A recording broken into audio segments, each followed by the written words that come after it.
what you say you're producing. And as a chef, if I ever did something like that, because all my restaurants, I always built them with no freezers. We never froze anything in my restaurant. Fish came in fresh, we sold it. If we ran out, we ran out. And we told our customers that, listen, by the way, don't be upset if there's no fish or whatever. The chef only orders X amount of pounds off the market. If it's gone, we have 6 other fishes you could order from if your favorite's not available. They were told ahead of time before they ordered. Right. By the way, let you know that there is no swordfish tonight. We ran out already. But we have this, and that, which is just as ideal. I like to hear that in a restaurant. I like it when a waitress comes up to me and she goes, you know that thing that you said you wanted, and no, it's not going to work tonight because we ran out. That to me means, okay, number one, it's good. I want to come back and really try it. And number two, if it's flying out the door like that, it's got to be fresh. Well, here's the scary part that I always see with restaurants where they make mistakes. Okay, the biggest mistake is sometimes they give you the attitude like they really don't care, or you know what, you'll be back, you can't please everybody, But here's the catch. If I was to do something like that, the way I was served the other night, I don't think I could be able to sleep at night wondering, did that customer want to complain and didn't complain? Right. Is he going to come back? When I worked for the Marriott, I was the executive chef of the Marriott in Delray Beach for almost 5 years. And we used to have our general meetings with the general manager and everybody who had the name executive in front of them. It was our executive staff meeting every Wednesday, like 4 o'clock. We're losing Tommy. We'd sit there on Wednesdays at 4 o'clock in our executive meetings at the hotel. Uh-huh. And the GM would come back with these, what they would call GSS scores, okay? And basically what it was, if you stayed at a Marriott or any Marriott, you made your reservation through Central, like 1-800-MARRIOTT. At the end of your stay, they would send you basically a review card that you would fill out and, let them know everything about your stay and mail back. Once they went back to corporate reviewed them and then send them back to the correct property where the person actually stayed, okay? And that's how your hotel got rated, through this GSS score. But there was only one really question that we looked at first over anything else. Well, John Sullivan was here, and he was here, for a shoe show or whatever it was, and his stay was on this, and that. But they looked at one question, I believe it was question number 7, and it was the most important question, and it took me a while to understand what it was. But the most important question that Marriott wants to know is, will you come back? Mm. And I used to say that because I had that stamped on me, embedded on me, a tattoo on my butt of Marriott telling me that, are you doing a good enough job that your customer's going to come back? Right. And if not, you want to know why. And then, no, they sit there and they blame the economy. They'll blame the guy that opened up down the street. They'll blame the market. They'll blame the weather in California. They'll use every excuse in the book instead of doing a good job and inspect what you expect. They wouldn't have problems because I didn't have any problems like that. We were known for good food. My reputation follows me with great food. Uh-huh. Did we have problems with service? Yes, once in a while. But you know what? That's South Florida for you. It happens. Sometimes you don't have a great labor pool to dip into, but we always did the right thing with the customer. If we said loin of pork, it was loin of pork. If we said snapper, it was snapper. If we said the new one, if we said Chilean sea bass, it was Chilean sea bass. That was costing me $18 a pound. I had to charge $30, but I only bought 10 portions. You understand? I didn't buy it frozen for $2 a pound and pass it off just to say, oh, I'm selling Chilean snapper. Big deal. There's a big difference between a fresh piece of Chilean fish, snapper, a sea bass, than eating it frozen. Because I bought both and I've eaten both. And I refuse to serve the frozen product. Right. Or even buy it frozen and throw it out. Yeah, I like fresh better. I definitely do. And everybody does like fresh better, but a lot of people can't tell the difference. Exactly. And that's the problem that we're having out there. Yeah. Well, let's talk about that. We have 10 minutes left, so let's talk about what that show entailed. I'm really interested. I would love to see you on the Food Network doing something like this. Tell me the premise of that show that you wanted to do. Actually, what I'm doing is I'm trying to recruit a bunch of people who have been in the business for a while who want to start this basic endeavor with me is call restaurants ahead of time. You know, I would like to start maybe with some Cuban restaurants to bring Cuba to life, or any restaurant really, and go in with a couple of cameras and do interviews and find out exactly what's going on out there without damaging, anybody's reputation. Right. I want to get these restaurants on track, and I want them to also prosper and bring good food to the neighborhood where people can go out and, they say the average person travels 15 to 20 minutes to go to eat, but sometimes it's great to have some good places in your backyard that you don't have to travel. Right. But a lot of times you have to travel because there's really nothing good in your backyard. Right. And I've been up and down Calle Ocho over there in Miami, and I still can't find a good place to eat. We got to go get a cajachina in our backyard. I have a cajachina. I've had all that,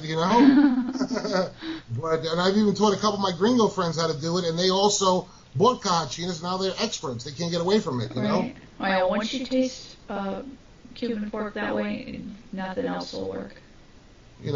There's three ways to do it: the wrong way, the right way, and your way. So Right. It's very thin. But I want to do documentaries on that. I want to be able to expose the truth to people and show them, go to really these nice restaurants that really need the recognition, and show people and teach people what fresh food is all about. Cutting up, Tommy. And teach people what fresh food is all about. Yeah. So if there's any volunteers out there, anybody, they can get in touch with me, and we can start this endeavor, because I'm definitely working on this project already. So, getting information together. How can they reach you? How can they get in touch with you? Well, they can, reach me through email. It's Tommy, Tommy, Valdes with an S, Valdes @yahoo.com. Okay. And only Sirius subscribers, you can call me on my phone at 561-305-1871. So they can email me or text me, and, I'll return their calls. Email would be the best, show me the interest.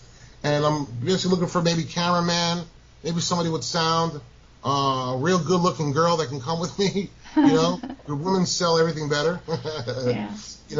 They would come, we do like a tag team type thing, and, get on the road, because, watching TV, there's too many stale programs on there right now. It's the same thing over and over. You're watching reruns from 3-4 years ago on the Food Network, and I can't believe it. With so much diversification out there and so much information to still give the public, we could have a lot of fun doing this and rediscover some of these great places that, these hidden gems. That's my thing. Oh, hidden gems. The little places that are putting out great product that you would just normally drive right past every day on your way to work, and you don't even notice them. If you want a great hamburger, go to Gilbert 17th Street down by Cordova there by the bridge. Yeah. Over the bridge where where Duffy's is and over there. Yep. He was working for me back in 1990 when I had my restaurant in New York. He was my dishwasher. Now he opened up a place with his wife, and it's a family-run business. But their burgers, their wings, their burgers, their fries are out of sight. Let me tell you. You're the third person that's told me that in a week.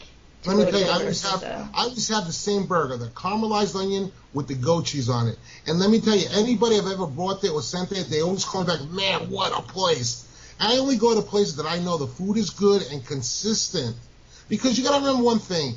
The procession in restaurant business, okay, number one is cleanliness. Yes. Number two is the service. Number three is the food. Why? Because if I say, hey, Veronica, go back to this, right?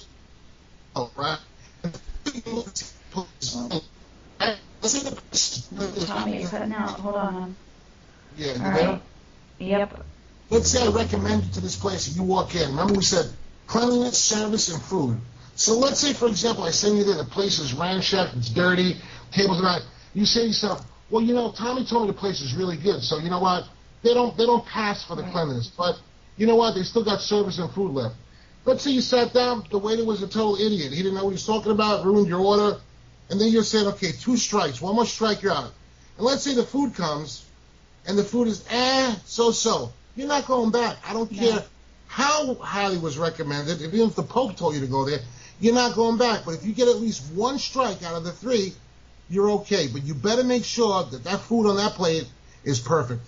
And I would say, I humbly say it, the only thing they need to change there is their blue cheese for their wings. They water it down and they do something to it that doesn't even taste like blue cheese. So you know what? I fixed the problem. When I go there, I bring my own blue cheese dressing. Ooh.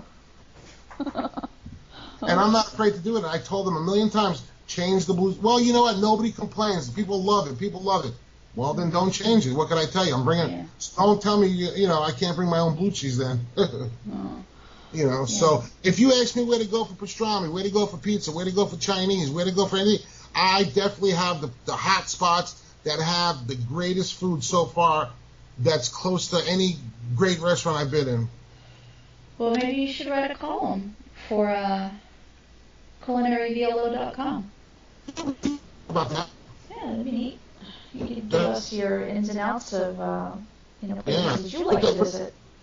Yeah, definitely the most important thing is, what really irks me is the food forensic, is the truth in the menu. Yeah. What are the chefs doing out there? What are the owners? Are the owners aware of what the chef is doing? Because a lot of people that own restaurants, Veronica, they're not chefs. No. So they trust solely on the chef. And, that's why a lot of chefs have become gods, Right. And in today's society, people are getting more and more educated, especially the owners. If you're going to pay a chef $70,000 a year or $100,000 a year, you know what? This guy better know what he's doing and better put out a great product. Yeah. Yeah. Oh, I'm going to give a plug to one of my friends real quick. You know who does a good product and does put out really good food? I'm not going to say where he works because I don't have his permission for that yet. But a chef, I'm not even sure if I should mention it. Larry LaValle, awesome chef. Okay.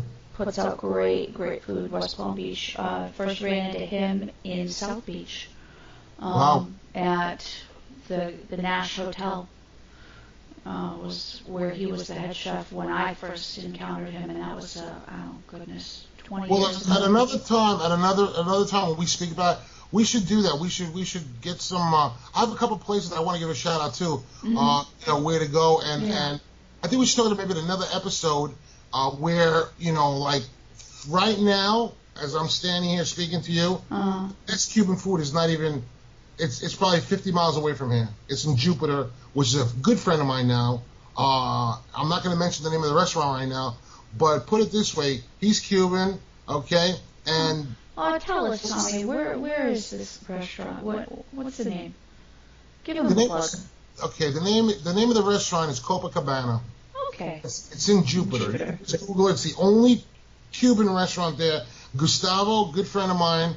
Actually, I play timbales. So one of my music teachers, a good friend of mine, my spiritual brother, Raul, he's the musician there. He plays there on Friday and Saturday nights, live music. From, salsa to the old boleros, cha-cha-cha. It's just a most wonderful place to go. And the hospitality is so good there that the first time I went there, I said, Raul said, come over here, I'm playing over here, because I usually follow wherever he goes. And when I went for the first time, I'll tell you the truth, I actually closed my eyes and I started savoring the black beans with the white rice, and I had the patago frito, which was like the fried red snapper. Just because Cubans will get judged by our beans like Italians get judged by their sauce and meatballs, Right. I closed my eyes and I thought I was like on Varadero Beach or something. The music was going, the beans were fantastic, like my aunt made them or somebody made them. And then little did I know that his chef is Cuban Chinese, he's like an original gangster. This guy is amazing. Fusion chef. Because back in the 60s, they had a huge, I think it was 200,000 Chinese migrated to Cuba. There's so many Cuban Chinese out there, he wouldn't even know. And that's where they got the comida criolla china from.